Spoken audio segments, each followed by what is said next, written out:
11 मई 2025। मध्य प्रदेश इंदौर में रहने वाले 29 साल के राजा रघुवंशी अपनी शादी में बहुत खुश था। उस समय उसको कोई आइडिया नहीं था कि जिस लड़की से वो शादी कर रहा है वही लड़की शादी के सिर्फ 12 दिन बाद ही उसका बेरहमी से कत्ल कर देगी। Sonam confessed that she was part of the plot to kill her husband. और फिर वो उसकी लाश को इंदौर से लगभग 2000 किलोमीटर दूर मेघालय के एक सुनसान घने जंगलों के बीच एक गहरी खाई में फेंक दे दी ताकि जंगल में मौजूद जानवर उसके पति राजा की लाश को खा जाए और राजा की बॉडी किसी को ना मिले। सोनम ने राजा को हनीमून के बहाने मेघालय ले गए और पूरे प्लानिंग करके वहां उसकी हत्या कर दी। सोनम ने सोचा ये एक परफेक्ट क्राइम है, लेकिन इस क्राइम में कई लूपहोल्स थे जो इन्वेस्टिगेशन के दौरान मेघालय पुलिस ने ढूंढ निकाल और इन्वेस्टिगेशन के दौरान ही मेघालय पुलिस को सोनम का एक ऐसा सीक्रेट मालूम पड़ा जो सोनम ने राजा और राजा के परिवार से छुपा के रखी थी और पुलिस ने उसी सीक्रेट के मदद से राजा रघुवंशी मर्डर केस को सुलझाया। क्या था वो सीक्रेट और उस सीक्रेट का क्या संबंध था राजा रघुवंशी मर्डर केस से, चलिए जानते हैं। ये पूरा किस्सा शुरू होता है 26 मई 2025 को सोना टाउन मेघालय में, जब इंदौर से आए दो लोग गोविंद रघुवंशी और विपुल रघुवंशी मेघालय पुलिस के पास सोनम रघुवंशी और राजा रघुवंशी की मिसिंग रिपोर्ट दर्ज कराने आए। उन्होंने पुलिस को बताया कि हनीमून मनाने आए इस कपल से उनकी लास्ट बातचीत 23 मई के दिन दोपहर में हुआ था, जब दोनों राजा रघुवंशी और सोनम रघुवंशी सोहरा में पहाड़ों के बीच ट्रेक कर रहे थे, लेकिन तब से लेके उनके फोन्स स्विच ऑफ है। अब मेघालय का सोहरा टाउन एक पहाड़ी इलाका है। वहाँ ज्यादातर टूरिस्ट स्पॉट घने जंगलों में और पहाड़ों के बीच में है, जहाँ पर जाने के लिए बहुत ही तेरे मेरे और खड़े स्टेप्स चढ़कर या फिर उतरकर ही पहुंचना पड़ता है। इसलिए कभी कभी यहाँ मोबाइल का सिग्नल नहीं मिलता है। इसलिए पुलिस ने गोविंद रघुवंशी और विपुल रघुवंशी को शांत रहने को कहा, लेकिन पुलिस अपने काम पे लग गई। पुलिस ने कुछ लोकल गाइड से सोनम और राजा रघुवंशी के बारे में पूछताछ की।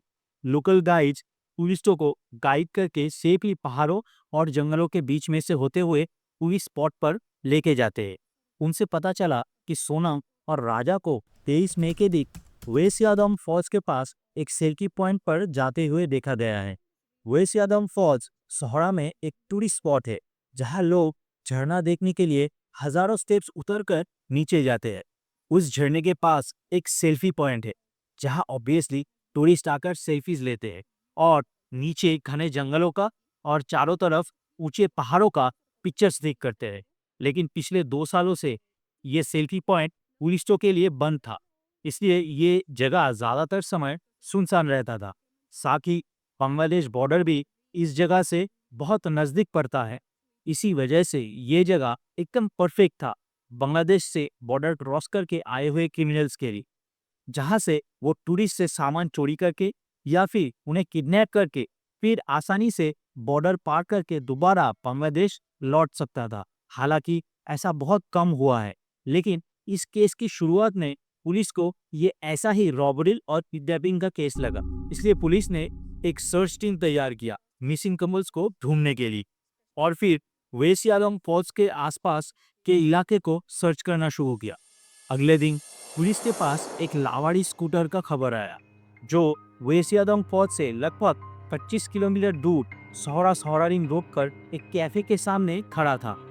पुलिस ने जीपीएस ट्रैकर के जरिए स्कूटी की ट्रिप हिस्ट्री निकाली, जिससे पता चला कि स्कूटी का सफर मेघालय का कैपिटल शिलोंग से शुरू हुआ था, जो सोहरा से 50 किलोमीटर दूर है। पुलिस ने स्कूटी का रजिस्ट्रेशन नंबर ट्रेस करके उसके मालिक तक पहुंची। मालिक ने बताया कि उसने स्कूटी 5 दिन के लिए किराए पर दी थी और ये वही स्कूटी थी जो राजा रघुवंशी और सोनम रघुवंशी ने किराए पर ली थी। पुलिस समझ जाती है कि ये पुलिस को गुमराह करने के लिए किया गया है। अब पुलिस पूरी तरह निश्चित हो जाती है कि राजा और सोनम के साथ जरूर कोई दुर्घटना हुई है, इसलिए पुलिस ने सर्च ऑपरेशन और तेज कर दिया। स्टिफर डॉग्स और ड्रोन से राजा और सोनम की खोज चलने लगी। लेकिन अगले कुछ दिन तेज बारिश के कारण ये सर्च ऑपरेशन को रोक दिया गया। फिर 2 जून 2025 को मिसिंग कपल्स के गायब होने के 12 दिन बाद पुलिस को एक ड्रोन ने सेल्फी पॉइंट से लगभग 450 फीट नीचे खाई में एक आदमी की लाश डिटेक्ट। तुरंत एनडीआरएफ, एसडीआरएफ और एसओटी टीम को सूचित किया गया, जो नीचे उतरकर उस लाश को ऊपर लाई। लाश एक मेल की थी और बॉडी बिल्कुल एडवांस्ड डिकम्पोजिशन स्टेज में थी। विक्टिम के सर पर 2 गहरे घाव दिख रहे थे। तुरंत ही गोविंद रघुवंशी और विपुल रघुवंशी को बुलाया गया। लाश का चेहरा इतना बिगड़ चुका था कि पहचानना मुश्किल था। फिर भी लाश देखकर विपुल रघुवंशी रो पड़े। उन्होंने लाश के दाएं हाथ पर बने टैटू को देखकर लाश को पहचान लिया था कि ये उनके भाई राजा की लाश है, क्योंकि राजा ने अपने राइट हैंड में अपने ही नाम को टैटू करवाया था। पुलिस के पूछने पर विपुल रघुवंशी ने कहा कि राजा के पर्स, 2 डायमंड के ब्रेसलेट, 2 गोल्ड की चेन और 2 गोल्ड की रिंग्स मिला के लगभग 10 लाख के ज्वेलरी गायब है, जो कि रॉबरी और किडनैपिंग की ओर इशारा कर रहा था।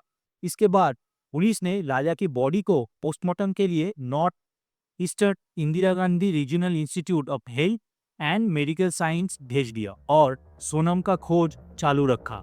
4 जून को बॉडी के आसपास एक दांव मिला, जिसे लोकल्स मचेते कहते हैं। साथ ही एक स्मार्ट वॉच, फोन के कुछ पार्ट्स और लड़कियों के एक सफेद शर्ट भी मिली, जिसमें खून के दाग थे। पुलिस को समझ आ गया कि राजा की हत्या की गई है और इस हादसे को रॉबरी और किडनैपिंग दिखाने की कोशिश किया गया है। तुरंत ही मेघालय पुलिस ने एक एसआईटी यानी स्पेशल इन्वेस्टिगेशन टीम बनाया और इस केस को एक मर्डर केस की तरह इन्वेस्टिगेट करना शुरू किया और इस मिशन को ऑपरेशन हनीमून नाम दिया। पुलिस को एक लोकल गाइड भाव अंसाई से बात करके पता चला कि राजा और सोनम 22 मई को दोपहर 3 से 3:30 बजे के बीच वही लावारिस मिले स्कूटी से सोहरा पहुंचे थे। Fila ban itu ini haka arpo artarik dai. Hoi, apa tarik? Hoi, kiwan raja bat sonam. Hoi, tuan tu. To haka katnu baji ki apo yang ni. Ngayo an ngarom. Nanti na hanit the, cuma the. वहां सोनम और Raja double decker living root bridge देखने के लिए आए थे, जो main road से 3000 steps नीचे रहे। लेकिन ऑलरेडी 3-3:30 बज चुके थे।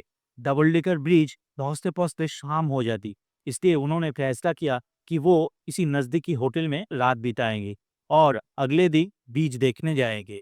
पर वहां सामने कोई होटल नहीं था। जो सबसे करीबी होमस्टे था, वहां तक पैदल पहाड़ियों के रास्ते जाना पड़ता है। इसलिए राजा ने स्कूटी को मेन रोड के किनारे पार्क किया और बावंसिया उन लोगों को नौमिहार गांव के शिप्रा होमस्टे ले गए, जो 1000 स्टेप्स नीचे थी। वहां से पुलिस तुरंत शिप्रा होमस्टे पहुंची और होमस्टे के ओनर का बयान लिया। उन्होंने बताया कि राजा और सोनम 22 मई को शाम 5 बजे से 5:30 बजे के बीच वहां आए थे और एक रात होमस्टे पे रुके थे और अगले दिन 23 में सुबह 5:30 बजे चेकआउट कर गए थे। उन्होंने और एक चीज कहा कि सोनम अपना मंगलसूत्र और अपनी एंगेजमेंट रिंग रूम में ही भूल गई है।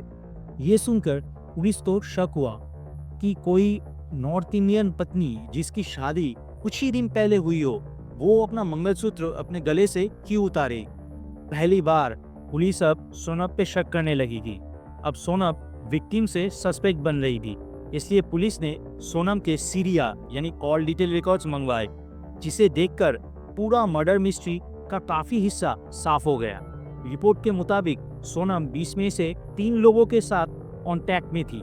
ये सब इंदौर के रहने वाले थे, जिनके नाम विशाल चौहान, आकाश राजकोट और आनंद खुरबी हैं। एक और इंदौर के ही रहने वाले राज कुशवाहा, जिनके साथ सोनम शादी के पहले से ही घंटों रेगुलर बात करती थी और सोनम इन्हीं चारों के साथ 23 मई तक कांटेक्ट में रही, जब तक सोनम का फोन स्विच ऑफ नहीं हुआ। इन सभी के बीच में राजा का पोस्टमार्टम रिपोर्ट भी आया, जिसमें बताया गया कि उसकी सर पर 2 गहरी चोट के निशान थे, एक सर के पीछे और एक सामने, जो किसी तेज धारदार चीज से हुए थे। अब पुलिस का शक विशाल चौहान, आकाश राजपूत, आनंद पुरमी, राज कुशवाहा और सोनम पे था। इसलिए अब पुलिस का एम था इन सब के खिलाफ और भी ठोस सबूत इकट्ठा करना। इसलिए मेघालय पुलिस ने सेल टावर के जरिए इन पांचों के मोबाइल सिग्नल्स को ट्रैक किया। पुलिस देखना चाहती थी कि इनमें से कोई नंबर मर्डर वाले दिन मेघालय में एक्टिव था कि नहीं, और देखा कि 23 मई को राज कुशवाहा के फोन के अलावा बाकी 4 लोगों के फोन्स के सिग्नल्स हमेशा एक ही टावर्स के चारों तरफ घूम रहे थे। फिर सोनम का फोन दोपहर के 2 बजे स्विच ऑफ हो जाता है, लेकिन विशाल, आकाश और आनंद के फोन्स चालू रहता है। उन लोगों के फोन्स के सिग्नल्स 23 मई के दिन दोपहर के बाद से ही सोहरा से धीरे धीरे शिलोंग की तरफ ट्रेवल कर रहे थे। पुलिस ने उन तीनों के फोन सिग्नल से लोकेशन को ट्रैक किया और उस जगहों के सीसीटीवी फुटेज देखना शुरू किया, और तब उनके हाथ एक जैकपॉट लगी। पुलिस को मर्डर स्पॉट से लगभग 10 किलोमीटर दूर विशाल चौहान, आकाश राजपूत, आनंद कुर्मी के साथ सोनम रघुवंशी नजर आए। उसके बाद पुलिस के सामने सब कुछ साफ हो गया। 8 जून 2025 को मेघालय पुलिस ने इंदौर पुलिस और यूपी पुलिस के हेल्प से विशाल चौहान, आकाश राजपूत और राज कुशवाहा को अरेस्ट कर लिया। आकाश राजपूत यूपी से पकड़ा गया, विशाल चौहान और राज कुशवाहा को इंदौर से उठाया गया, और फिर इन तीनों ने चौथा अपराधी आनंद खुर्मी को मध्य प्रदेश से गिरफ्तार करने में पुलिस की मदद किया। लेकिन सोनम का पता नहीं चला। लेकिन अगले दिन ही 9 जून सुबह 2 बजे सोनम ने उत्तर प्रदेश के गाजीपुर बाईपास के पास एक ढाबा के मालिक के फोन से अपने भाई गोविंद रघुवंशी को कॉल किया। गोविंद ने तुरंत इंदौर पुलिस को सोनम की लोकेशन बताया, क्योंकि तब तक गोविंद को लग रहा था कि उसकी बहन सोनम विक्टिम थी। उसका कोई आइडिया नहीं था कि सोनम ही राजा का असली कातिल है। इसके बाद इंदौर पुलिस ने यूपी पुलिस को इन्फॉर्म किया, और यूपी पुलिस ने सुबह 3 बजे सोनम को वही ढाबा से अरेस्ट किया। सोनम ने पहले अपनी किडनैपिंग की बात कही, लेकिन वो नाटक ज्यादा देर तक नहीं चला। अब पुलिस चारों सस्पेक्ट को अरेस्ट कर चुकी थी, लेकिन पुलिस अभी तक राजा को मर्डर करने के पीछे का मोटिव नहीं जानती थी। इसलिए पुलिस ने उन सबको अलग अलग बिठा के उनसे पूछताछ की, क्योंकि इनमें से कोई भी प्रोफेशनल क्रिमिनल्स नहीं थे। इसलिए पुलिस के सवालों के दबाव में सबने मान लिया कि उन्होंने ही राजा को उसी के हनीमून पे मारने का प्लानिंग किया और फिर उसको अंजाम दिया, और फिर उन्होंने मर्डर के पीछे का कारण पुलिस को खुलकर बता दी। दरअसल राज कुशवाहा पिछले 2-3 साल से सोनम रघुवंशी के परिवार की प्लाईवुड कारखाने में काम करता था, और हाल ही में सोनम भी अपने फैमिली बिजनेस में मदद करने लगी थी। इसलिए दोनों दिन के ज्यादातर टाइम साथ बिताते। इसलिए सोनम धीरे धीरे राज से मोहब्बत करने लगी, और कुछ समय के बाद राज भी सोनम से मोहब्बत करने लगा था। एक दूसरे के साथ ज्यादा टाइम स्पेंड करने के लिए सोनम राज को अपने घर ले जाती थी। क्योंकि राज सोनम से 4 साल छोटा था, इसलिए सोनम ने अपने परिवार को कहा राज उसका भाई है, और राज भी सबके सामने सोनम को दीदी कहता था। और पिछले 2 सालों से सोनम राज को राखी भी बांधती थी। दोनों का असली रिश्ता बाहर वाले तो दूर, घर वाले भी नहीं जानते थे। दूसरी तरफ पिछले 4 सालों से सोनम के घर वाले सोनम के लिए लड़का ढूंढ रहे थे, लेकिन कोई शादी तक नहीं पहुंचता था, जिसका कारण था सोनम का मांगलिक होना। सोनम ने सोचा था कि उसके मांगलिक होने की वजह से उसका रिश्ता कभी ठीक नहीं हो पाएगा, और आखिरकार जब उसके माँ बाप उसके लिए लड़के देख देख कर हार मान लेंगे, तब वो अपने परिवार को राज के बारे में बता दे, और फिर उसके परिवार राज के साथ उसकी शादी कर दे। लेकिन 2025 के शुरुआत में राजा रघुवंशी का रिश्ता सोनम के लिए आता है। राजा रघुवंशी के परिवार रघुवंशी बिरादरी का था। परिवार का अच्छा टूर्स एंड ट्रैवल्स का बिजनेस था, और राजा खुद भी मांगलिक था। इसलिए देर न करके सोनम के परिवार ने फरवरी में ही राजा और सोनम की एंगेजमेंट करा दी और शादी की डेट भी तय कर दी, जबकि राजा के परिवार शादी 1 साल बाद करना चाहते थे।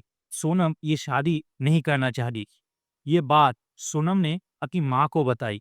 सोनम की माँ ने उससे अपने पिता के रिसेंटली हुए 2 हार्ट अटैक की बात करके सोनम को शादी के लिए मना लिया। सोनम ने अपनी माँ को कहा कि शादी तो वो कर रही है, लेकिन इसका अंजाम बहुत बुरा होगा, और वो बुरा अंजाम था राजा रघुवंशी का मर्डर, जो उस वक्त शायद सोनम की माँ समझ नहीं पाई। उसके बाद सोनम और उसकी बॉयफ्रेंड राज कुशवाहा मिलकर राजा रघुवंशी को मर्डर करने की प्लानिंग शुरू कर दिया। ये सारी प्लानिंग सोनम की शादी से पहले ही तैयार हो चुकी थी। पहले राज ने अपने दोस्त विशाल चौहान और आनंद कुर्मी को और फिर अपने कजिन आकाश राजपूत को इमोशनल ब्लैकमेल किया। उसने बोला कि वो सोनम के बिना जिंदा नहीं रह पाएगी और सोनम भी नहीं बच पाएगी। इसलिए तीनों ने सिर्फ दोस्ती के लिए राजा रघुवंशी की हत्या करने को तैयार हो गया। और 17 मई 2025 को राज ने विशाल चौहान, आकाश राजपूत और आनंद खुर्मी को 50,000 रुपए देकर इंदौर से ट्रेन पकड़वा कर आसाम गुवाहाटी भेज दिया। यही 50,000 रुपए सोनम ने राज को दिए थे। बैंक ट्रांजैक्शन रिकॉर्ड से पुलिस को यह बात पता चली थी और राज खुद इंदौर में रहता है ताकि किसी को शक ना हो।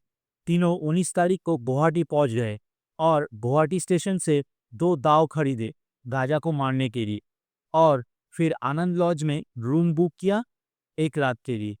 वही दूसरी तरफ शादी के बाद जब राजा सोनम के साथ पति पत्नी जैसा रिश्ता बनाना चाहा, तब सोनम ने राजा से कहा कि वो कामाख्या मंदिर में कामाख्या माँ का आशीर्वाद लेकर ही सांसारिक जीवन शुरू करना चाहती है, क्योंकि राजा सोनम से प्यार करने लगा था। इसलिए बिना कुछ सोचे समझे वो गुवाहाटी कामाख्या माँ के मंदिर दर्शन करने के लिए राजी हो गया, जहाँ पहले से ही तीनों किलर्स घाट लगा के बैठे थे राजा को मारने के लिए। 20 मई के दिन राजा अपने घर से और सोनम अपने घर से इंदौर एयरपोर्ट के लिए रवाना हुए, क्योंकि सोनम शादी के 4 दिन बाद ही 14 मई को किसी फंक्शन के लिए अपने मायके चली गई थी। एयरपोर्ट के लिए निकलने से पहले सोनम ने राजा से अपने गले का गोल्ड चेन लाने को कहा, क्योंकि वो राजा की मर्डर को रॉबरी दिखाना चाहती थी। लेकिन राजा सोनम के प्यार में इतना अंधा हो चुका था कि उसने इस बात पर कभी शक नहीं किया और अपने साथ सारी गोल्ड ज्वेलरी लेकर आया। इंदौर से सुबह 9 बजे की फ्लाइट थी जो बेंगलुरु होते हुए दोपहर को गुवाहाटी एयरपोर्ट पहुंची। वहां से दोनों कामाख्या माँ के दर्शन के लिए कामाख्या टेम्पल गए। दूसरी तरफ 20 मई की सुबह तीनों किलर्स अपने साथ 2 हथियार लेके आनंद लॉज से चेकआउट करते हैं, ये सोच के कि राजा को गुवाहाटी में ही मारना है। गुवाहाटी एयरपोर्ट से निकलते ही सोनम अपनी लोकेशन किलर्स के साथ शेयर करने लगती है, लेकिन चारों तरफ सीसीटीवी और लोगों की भीड़ होने के कारण राजा को गुवाहाटी में मार पाना संभव नहीं होता है। इसके बाद सोनम ने प्लान बदल दिया।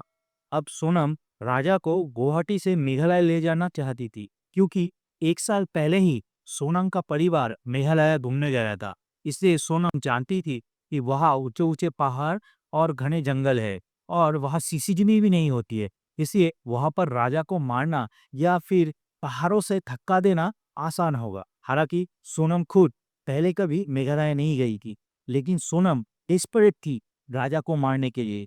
इसलिए सोनम ने राजा को मेघालय जाने के लिए भी मना लिया। फिर राजा और सोनम ने गुवाहाटी से उसी दिन एक टूरिस्ट कार से बाई रोड 100 किलोमीटर सफर करके शिलोंग पहुंचे। अब शिलोंग पहुंचे तो रात हो गई थी, इसलिए दोनों बालाजी गेस्ट हाउस में घूम लिया और रात को वहां पर रुकते। अगले दिन सुबह सुबह दोनों होटल से निकल पड़े। उसके बाद शिलोंग से एक स्कूटी किराए पर लेकर घूमते हुए 50 किलोमीटर दूर सौरा पहुंचे। हिलर्स भी उन लोगों को फॉलो करते हुए सौरा पहुंचे। उसके बाद राजा और सोनम की स्कूटी मौलकिया विलेज में रोड पर पार्किंग लॉट पे पार्क करके वहां वंसाई के साथ नौमरीहाट के शीतला होमस्टे पहुंचे। वहां दोनों ने एक रात बिताई। अगले दिन सुबह 5:30 बजे दोनों गुमसे से निकल पड़े और 2000 स्टेप्स नीचे गए डबल डेकर ब्रिज देखने के लिए। फिर दोनों डबल डेकर ब्रिज देख के वापस वही से 3000 स्टेप्स चढ़ने लगते हैं मौलाकिया विलेज की तरफ। इसी चढ़ाई करते हुए सुबह 9:45 पर एक टूरिस्ट के कैमरा में राजा और सोनम नजर आए थे। सोनम आगे चल रही थी और राजा उसके पीछे चल रहा था और उसी कैमरा में ही 20 मिनट पहले तीनों किलर्स भी नजर आए, जो कुछ देर बाद ही राजा को मारने वाले थे। तीनों किलर्स पहले से ही जानते थे कि सोनम और राजा यहाँ से कहाँ जाएंगे, क्योंकि सोनम ने उन्हें पहले से ही बता दिया था। फिर प्लान के मुताबिक तीनों किलर्स राजा से दोस्ती कर लेते हैं, क्योंकि तीनों इंदौर से ही थे, तो राजा भी तीनों से घुल मिल गया और तीनों किलर्स से बात करते हुए स्टेप्स चढ़ने लगा। इस बात से अनजान कि कुछ ही देर में यही तीनों उसे मौत के घाट उतरने वाले हैं। तीनों किलर्स इसीलिए राजा से दोस्ती करते हैं ताकि वो पूरे समय राजा के नजदीक रह सके और मौका मिलते ही उसे मार सके। और सोनम चारों के पीछे रह के तीनों किलर्स को इसी मौके का सिग्नल देने वाली थी। इसके बाद राजा, सोनम और तीनों किलर्स ऊपर में गोट तक पहुंचे और एक साथ ही वेसियादोंग फॉल्स देखने चले, जो वहां से कुछ ही किलोमीटर दूर थी। तीनों किलर्स भी एक स्कूटी भाड़े पे ली थी। तीनों किलर्स एक स्कूटी पर और राजा, सोनम एक स्कूटी पर बैठकर वेसियादोंग फॉल्स गए। वहां पहुंचकर राजा ने अपनी स्कूटी ऑफिशियल पार्किंग लॉट में पार्क ना करके वहां से 200 मीटर दूर पार्क की। तीनों किलर्स ने भी अपनी स्कूटी ऑफिशियल पार्किंग लॉट में नहीं पार्क की, क्योंकि उन्हें पता था कि मर्डर के बाद लोगों की नजरों से बचने के लिए स्कूटी किसी सुनसान जगह खड़ी करनी पड़े। इसलिए सोनम ने ही राजा को स्कूटी पार्किंग लॉट से दूर पार्क करने को कहा। इसके बाद सभी एक बार फिर ट्रेक करके नीचे गए और वाटरफॉल देखा। फिर जब राजा और सोनम ऊपर स्टेप्स चढ़ने लगे, तभी 1:40 पे राजा की माँ यानी सोनम की सास सोनम को फोन करते हैं। और आज तो उपवास होगा फिर। मेरा तो उपास है ना, मेरे को 2-3 बार बोल दिया। मैंने मैं घूमने के चक्कर में अपनी ग्यारस थोड़ी तोड़ूंगी। वही तो तेरी, मैं अभी फरियार बना रही तो मेरे को एकदम से याद आ गई, मैंने कहा आज तो मेरे बहू का उपवास बापे। हाँ तो कहीं दूध लस्सी जो भी मिल रहा हो उपवास का सामान वो खा लो। अब पहले ऊपर तो चढ़े, जंगल में है, यहाँ से आज कुछ मिलेगा। वही तो तेरी, वहाँ क्या देखने पहुँच गए तुम? झरना देखने गए थे। घटना से पहले यही वो लास्ट फोन कॉल था जहां राजा की माँ सोनम की एकादशी का व्रत को लेके चिंतित थे, इस बात से अनजान कि वही लड़की और कुछ ही मिनटों के बाद उनके बेटे को मारने वाली थी। कुछ देर बाद सोनम फोन को काट देती है, क्योंकि अब वो सेल्फी पॉइंट पर पहुंच गई थी, जहां ना कोई लोग था और ना कोई सीसीटीवी, और नीचे 450 फीट गहरा गड्ढा था। सोनम बिल्कुल ऐसी जगह ढूंढ रही थी जहां राजा की हत्या की जा सके। वहां सोनम ने सेल्फी लेने का बहाना बनाकर राजा को सेल्फी पॉइंट के आखिरी किनारे ले गए। आगे सोनम खड़ी थी, पीछे राजा, और राजा को तीनों तरफ से घेरे हुए थे तीनों किलर्स। सोनम के सिग्नल मिलते ही सबसे पहले विशाल चौहान उसके पास रखी दाव को दोनों हाथ से पकड़कर अपनी पूरी ताकत लगाकर राजा के माथे के पीछे एक बार किया। राजा कर्ज से चिल्लाते हुए पीछे मुड़ा। राजा खुद को बचाने के लिए वहां से भागता या फिर सेल्फ डिफेंस करने के लिए किसी को पकड़ता, उससे पहले ही आनंद खुरमी उसके पास रखी दाव से एक बार और राजा के माथे के सामने एक बार करता है। इस बार राजा नीचे गिर जाता। राजा के सर से इतना खून बह रहा था कि जब आकाश राजपूत विशाल के हाथ से दाव लेकर एक बार फिर राजा के माथे पर वार करने गया, तो हाथों से दाव फिसल गई और वो वार सर पे नहीं लगे, लेकिन पहले के 2 वार जानलेवा थे, इसलिए राजा की मौत वहीं पर हो गई। ये पूरा समय सोनम खड़े खड़े राजा को दम तोड़ते हुए देख रही थी और मन ही मन खुश हो रही थी कि अब उसके और उसके लवर राज कुशवाहा के बीच में कोई तीसरा नहीं आएगा। इसके बाद सोनम राजा का पर्स निकालकर तीनों प्लेयर्स को 15,000 रुपए देती है वहां से इंदौर लौटने के। फिर खुद का और राजा का फोन तोड़ देती है। उससे पहले सोनम राजा के फोन से एक सोशल मीडिया पोस्ट करती है जिसमें लिखा होता है 7 जन्मों का साथ। फिर तीनों किलर्स राजा को उठा के नीचे फेंक देते हैं। सोनम अपनी व्हाइट शर्ट को भी खाई में फेंक देती है, क्योंकि शर्ट पर राजा के खून के दाग लग चुके थे, और साथ ही विशाल अपना दाव को भी उसी खाई में फेंक देते हैं। ये पूरी घटना 23 मई को दोपहर के 2 बजे से लेकर 2:18 के बीच में घटी थी। इसके बाद सोनम प्लानिंग के मुताबिक राज का दिया हुआ बुर्का पहनती है और आकाश के साथ एक स्कूटी पर और बाकी 2 दूसरे स्कूटी पर लोगों की नजरों से बचकर वहां से निकल जाते। कुछ दूर जाके सोनम अपना रेनकोट फेंक देती है, क्योंकि उस पर भी राजा के खून के दाग थे, जो पुलिस ने 3 जून को क्राइम स्पॉट से 2-3 किलोमीटर दूर पाया था। और राजा की स्कूटी आकाश ने सोहरा में उस कैफे के सामने पार्क कर दी थी, ताकि पुलिस असली क्राइम स्पॉट तक ना पहुंच पाए। इसके बाद सोनम और तीनों किलर्स क्राइम स्पॉट से 10 किलोमीटर दूर फिर से मिलते हैं, जिसकी सीसीटीवी फुटेज पुलिस के पास ऑलरेडी है। फिर सोनम वहां से टैक्सी, बस और ट्रेन पकड़कर 25 मई को इंदौर पहुंच जाती है। वहां वो अपने लवर राज से मिलती है। वही राज जो राजा के मौत के बाद सोनम के पिता को दिलासा देने का झूठा ढोंग कर रहा था। सोनम इंदौर में एक भाड़े के फ्लैट पे 8 जून तक रहती है, जब तक आकाश को अरेस्ट नहीं किया जाता। आकाश के अरेस्ट के बाद राज सोनम से कहता है कि वो दोबारा शिलोंग जाए और वहाँ पुलिस को बोले कि उसे किडनैप किया गया था। लेकिन राज भी कुछ ही घंटों के बाद इंदौर से अरेस्ट हो जाता, जिसके बाद सोनम समझ नहीं पाती कि आगे क्या करना है। इसलिए सोनम भी 9 जून की अर्ली मॉर्निंग पुलिस के सामने आ जाती है और अपने आप को विक्टिम दिखाने की कोशिश करती है। सोनम सोच रही थी कि पुलिस राजा की बॉडी को कभी नहीं ढूंढ पाएगी और कुछ ही दिन बाद सोनम अपने परिवार के पास वापस आ जाएगी और बोलेगी कि उसका किडनैप हुआ था, और फिर राज उसके बाद विधवा सोनम से शादी कर लेगा। कोई उन्हें कभी पकड़ नहीं पाएगा, लेकिन वो ये बात भूल गए थे कि परफेक्ट क्राइम नाम की कोई चीज़ नहीं होती।